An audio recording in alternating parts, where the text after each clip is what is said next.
Coronavirus, the Endemic, Skylar Wade, December 5th, 2022. The coronavirus.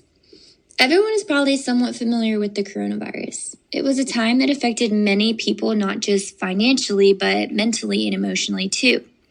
The coronavirus is a virus that started off as a pandemic and that is slowly transitioning into an endemic. As this happens, the world now has to normalize this virus, and as the restrictions begin to lift, we have to educate ourselves on the virus to remain cautious. History. Coronavirus. The first case of COVID-19 was reported around December of 2019 in the and called coronavirus. That was later named SARS-CoV-2.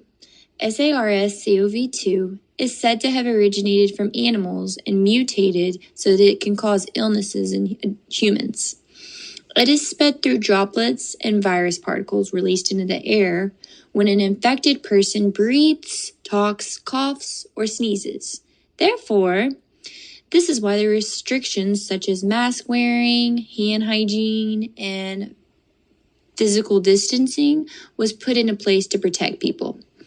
This virus caused millions of deaths around the world, as well as lasting health problems in some who have survived the illness.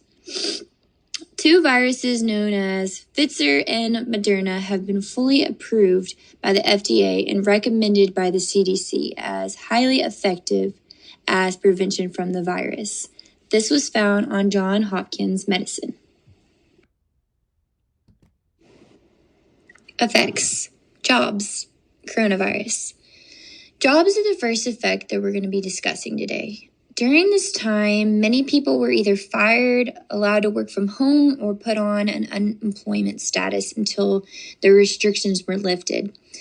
These restrictions had negative effects on businesses and slowly started to affect them as the months and restrictions increased. Unemployment rose during this time and peaked in April of 2020.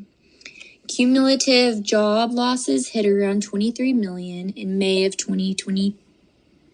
The bottom graph shows this trend of job losses, and the top graph shows the trend of employment rate that occurred as the months progressed and businesses began to close.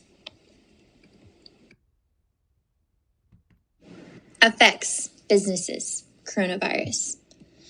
Almost a year into the pandemic, nearly every business in the world was affected by the coronavirus. From October 2020 to January 2021, about 1/4 of the companies around the world saw their sales fall 50%. Along with this, sales dropped 27%. This was caused by the restrictions that were put into place.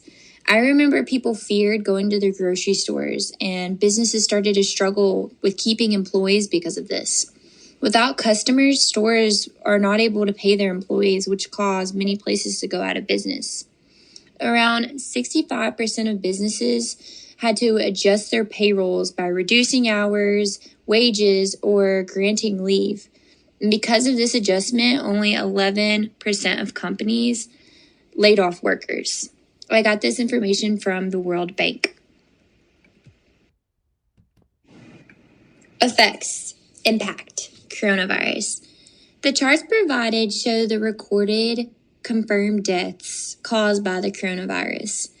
It is interesting to see these results on two different formats. The top shows the trend lines for the months that the death cases spiked in different countries, whereas the bottom shows the regions throughout the world. And this kind of allows you to see the areas with higher populations have higher confirmed deaths, and you'll be able to see the regions with lower populations have lower confirmed deaths. And this is kind of common sense that you would see more cases of it in highly populated areas because it is transmitted through contact, human contact. So you would see this commonly in highly populated areas, which is the darker orange areas on the map. Effects. Hospitals. Coronavirus. During the peak of the coronavirus pandemic, hospitals began to become at cap capacity. And as we talked about in the previous slides, the deaths confirmed began to rise, and this caused hospitals to be overworked during this time. And it put extreme stress on the healthcare workforce and led to workforce shortages, as well as increased healthcare worker burnout, exhaustion, and trauma. Because of this high capacity, hospitals actually had to lower their admission rates to only admitting patients with life-threatening conditions. The graph below shows the decline in admission because of the pandemic. And you'll notice that it shows in 2019, the admissions were steady and they were able to admit a normal amount of patients. And it shows that in 2020, at the peak of the pandemic, the admissions rapidly declined because of the overwhelming amount of patients that were coming to the hospitals for the virus. So, normalizing the now-andemic. All the things we have discussed in the previous slides, such as jobs, businesses, people, were affected negatively because of the pandemic. But now as the pandemic transitions to an endemic, we have to normalize this virus and learn to coexist with it.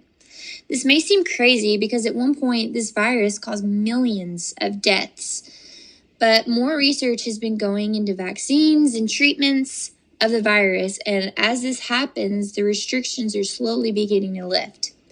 With this being said, we should prepare ourselves for any mutations that can occur with this virus and take into account what we have learned from the past pandemic outbreak. As we progress forward, we know the precautions to take and how to handle the situations to come. Overall, we have learned that something as small as a virus can have a drastic impact on the entire world. All of these things happen within a few months. Imagine how the world would be if it was in a constant pandemic state. Being able to recover after this outbreak shows how powerful our country is. Therefore, out of all the negative impacts I've gone over today, there is one positive, and that is that our country can handle anything that is thrown at it.